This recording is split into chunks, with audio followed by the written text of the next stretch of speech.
الحمد لله رب العالمين والعاقبة للمتقين والصلاة والسلام على سيد المرسلين وعلى آله وصحبه أجمعين أما بعد فأعوذ بالله من الشيطان الرجيم بسم الله الرحمن الرحيم ولما رأى المؤمنون الأحزاب قالوا هذا ما وعدنا الله ورسوله وصدق الله ورسوله وما زادهم إلا إيمانا وتسليما صدق الله العظيم۔ بات چل رہی تھی یقین اور توکل کے متعلق۔ یقین کس کو کہتے ہیں کہ جس کی پکی معلومات ہو، اس کے خلاف آدمی یہ سمجھ میں نہ آئے، نہیں بھائی تو پکی بات ہے، یہ یقین ہے۔ اور توکل کا مطلب بھروسہ۔ یہ دونوں چیز الگ الگ ہے، لیکن یہ الگ ہو نہیں سکتی، ساتھ میں ہی رہے گی، کیونکہ کسی چیز پہ جب تک یقین نہ ہو آدمی اس پر بھروسہ نہیں کرتا۔ بھروسہ اور یقین دونوں ساتھ میں چلنے والی چیزیں۔ تو اللہ تبارک و تعالیٰ کی ذات پر یقین رکھنا اور اللہ پر بھروسہ رکھنا، اور اللہ تبارک و تعالیٰ کو دل سے ماننا، یہ ضروری ہے۔ اب دیکھو توکل کے متعلق میں نے گزشتہ ہفتے بتایا تھا کہ چند باتیں علماء نے لکھی، اس کی چند قسمیں لکھی ہے، وہ بیان کریں۔ تو پہلی چیز ہے جو دنیاوی اسباب ہے، دنیاوی سامان ہے، چیزیں استعمال کرنے کی ہے، دنیاوی جو اسباب ہے وہ تین طرح کے ہیں۔ ایک تو اسباب یقینی ہے۔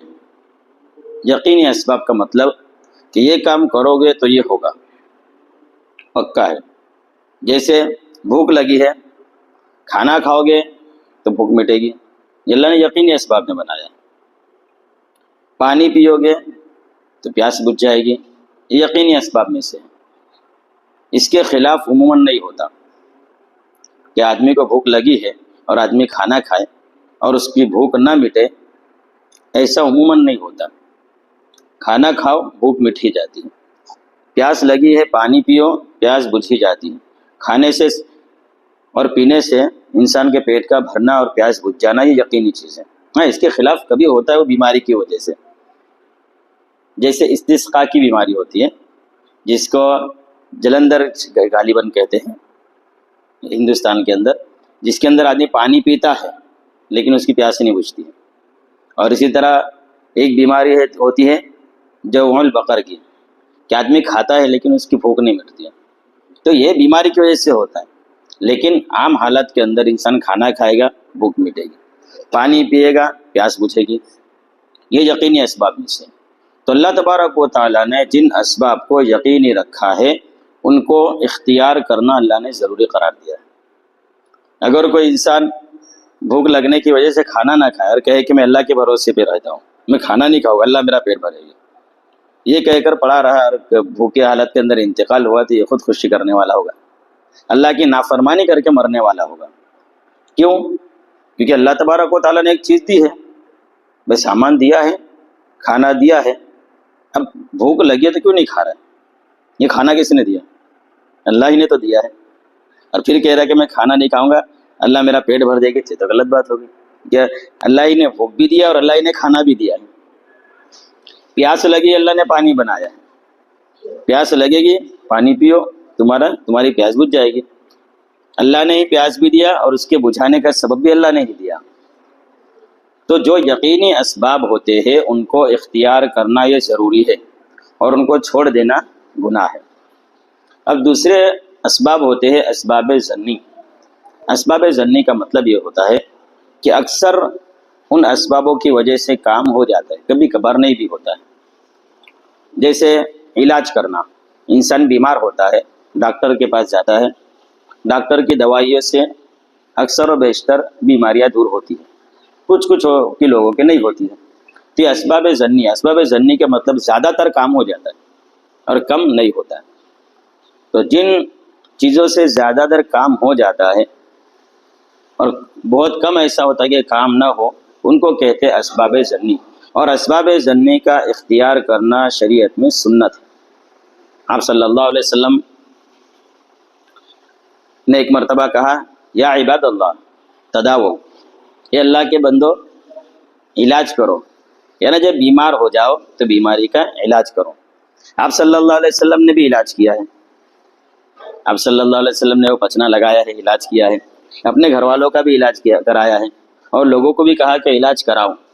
تو دیکھو، دوا کرنا اور علاج کرنا اکثر و بیشتر حالت کے اندر اس سے کیا ہوتا ہے، کام ہو جاتا ہے، کبھی کبھی کام نہیں ہوتا ہے۔ تو ان اسباب کا اختیار کرنا کیا ہے، سنت ہے، ہمارے نبی کی سنت ہے۔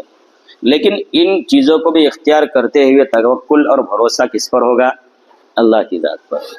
چاہے اسباب یقینی ہو، یعنی یقینی چیز ہو، کھانا کھاؤ گا تو پیٹ بھر ہی جائے گا، لیکن اس وقت بھی نظر کہاں ہوگی، اللہ کی ذات پر۔ اسباب ظنی کو اختیار کر رہا ہے کہ اکثر و بیشتر اس سے تو فائدہ ہو ہی جاتا ہے، تو اس کو اختیار کر رہا ہے، لیکن یقین کس سے ہے، توکل کس سے ہے، اللہ کی ذات سے، کہ یہ تو میرا کام ہے، میں کر رہا ہوں۔ طبیب کے پاس جانا، اور طبیب کا کام کیا ہے، اصل بیماری کو تلاش کرنا اور اس بیماری کے حساب سے دوا دینا، اور دوا دے کر کچھ پرہیز وغیرہ بتایا۔ اب طبیب مریض کا کام کیا ہے کہ اس دوا کو استعمال کرے گا، اور جن چیزوں سے بچنے کا کہا ہے، پرہیز کرنے کا کہا ہے، وہ کرے گا۔ اور پھر توکل کس پر، بھروسہ کس پر، اللہ کی ذات پر۔ تو یہ ہے توکل۔ تو دو چیزیں ہوئی، ایک تو یقینی اسباب، ایک ظنی اسباب، اور ایک ہوتے ہیں اسباب وہمیہ، یعنی ہوگا یا نہیں ہوگا اس کی کوئی گارنٹی نہیں ہے، ہو جائے گا نہیں بھی ہوگا، وہمی چیز ہے۔ اور وہ کیا ہے، یہ تعویذ وغیرہ کرنا، جھاڑ پھونک، تعویذ گلے میں لٹکانا، باپوں کے پاس جانا۔ تو اسباب وہمیہ سے اللہ تبارک و تعالیٰ کی ذات پہ توکل میں کمی آتی ہے۔ اسباب وہمیہ ایسی چیز ہے کہ اللہ تبارک و تعالیٰ کی ذات پر یقین کے اندر کمی آ جاتی ہے، توکل میں کمی آ جاتی ہے۔ اسی لیے علماء نے اس کو منع لکھا ہے کہ یہ مت کرو۔ ہاں، شریعت نے کچھ حد تک کہ اس کی اجازت دی، شریعت کے دائرے میں رہتے ہوئے۔ قرآن کریم کی آیتیں ہیں، احادیث کے اندر جو دعائیں ہیں، اس کے ذریعے جھاڑ پھونک کر لیا جائے بس، ورنہ اس کو باقاعدہ علاج کے طور پر تسلیم کرنا، اس سے اللہ تبارک و تعالیٰ کی ذات سے توکل کم ہوتا ہے۔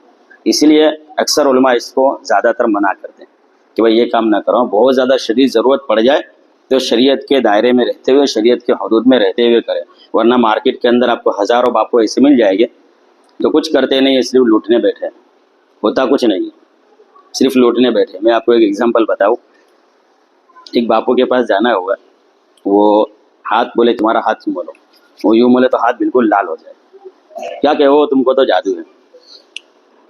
اب وہ حالانکہ کچھ تھا، تو پوچھے کہ بھائی ہمارے ایک استاد انہوں نے بتایا، میرا دوست ہے، میں نے اس سے پوچھا کہ یہ تو کیسے کرتا ہے؟ بولے تجھے بھی کر کے بتا، بولے بتا، بولے بتا، ہاتھ لا، ہاتھ یوں رکھا، بولے ملو، ملے تو ان کے بھی ہاتھ لال ہو گئے، بولے بھائی کیا بات ہے؟ تو انہوں نے بتایا دیکھو ایک کیمیکل ہوتا ہے، بولے وہ ہم ہمارے انگلی پہ لگاتے ہیں، مریض کے ہاتھ پہ یوں رگڑ کر کے ہاتھ مولو تو لال ہو جاتا ہے۔ سمجھ رہے بات کو؟ یہ سب مارکیٹ میں بہت سارے باپو ایسے، ان کے چکر میں پڑھنا نہیں چاہیے، ان کے چکر میں پڑھتے ہیں اللہ تبارک و تعالیٰ کی ذات سے توکل کم ہو جاتا ہے۔ ہمارا کام کیا ہے، دعا کریں، اللہ سے دعا کریں، قرآن اور حدیث میں آئی ہوئی دعاؤں کو پڑھیں اور دم کریں، اور اللہ کی ذات سے دعا کریں، انشاءاللہ علاج ہو جاتا ہے۔ تو یہ چیز ہے، تین چیزیں ہوئی، ایک تو اسباب یقینی، اس کو تو اختیار کرنا ہی ہوگا، اور اسباب ظنی ان کو اختیار کرنا سنت ہے، جیسے بھی میں نے بتایا، اور اسباب وہمیہ ان سے بچنا چاہیے انسان کو۔ دیکھو حدیث ہے، اللہ کے رسول صلی اللہ علیہ وسلم فرماتے اگر تم اللہ پر ایسا توکل کرو جیسا کہ اس کا حق ہے، تو اللہ تبارک و تعالیٰ تم کو ایسی طرح روزی دیں گے جیسا کہ پرندوں کو روزی دیتے ہیں، کہ صبح کو اپنے گھونسلے سے خالی پیٹ جاتے ہیں اور شام کو پیٹ بھرے ہوئے واپس آتے ہیں۔ آپ صلی اللہ علیہ وسلم کا ارشاد ہے۔ پرندوں کو آپ دیکھو کہ جب صبح میں اٹھتے ہیں تو انہوں نے رات سے کوئی پلاننگ نہیں کی ہوتی کہ مجھے یہاں جانا ہے، یہ کرنا ہے، وہ کرنا ہے، رات میں پیٹ بھر کے آتے ہیں، اپنے گھونسلے میں آرام سے رات گزارتے ہیں۔ صبح میں اٹھتے ہیں، ان کی کوئی پلاننگ نہیں ہوتی، کہاں جانا ہے، کس طرف جانا ہے، بس نکل پڑتے ہیں، روزی کی تلاش میں نکلتے ہیں، شام کو پیٹ بھر کر واپس آ جاتے ہیں۔ اللہ تبارک و تعالیٰ ان کے یقین رکھنے پر ان کو دے دیتا ہے، ان کو یقین ہے کہ ہم نکلے گا، کچھ نہ کچھ مل جائے گا، کھا کے آ جائے گا۔ تو اللہ تبارک و تعالیٰ، اللہ کے رسول کیا فرماتے ہیں، تم اللہ پر بھروسہ رکھو گے، اللہ تبارک و تعالیٰ تم کو بھی پرندوں کی طرح تم کو بھی رزق دے گا، کہ بس نکلو مل جائے گا۔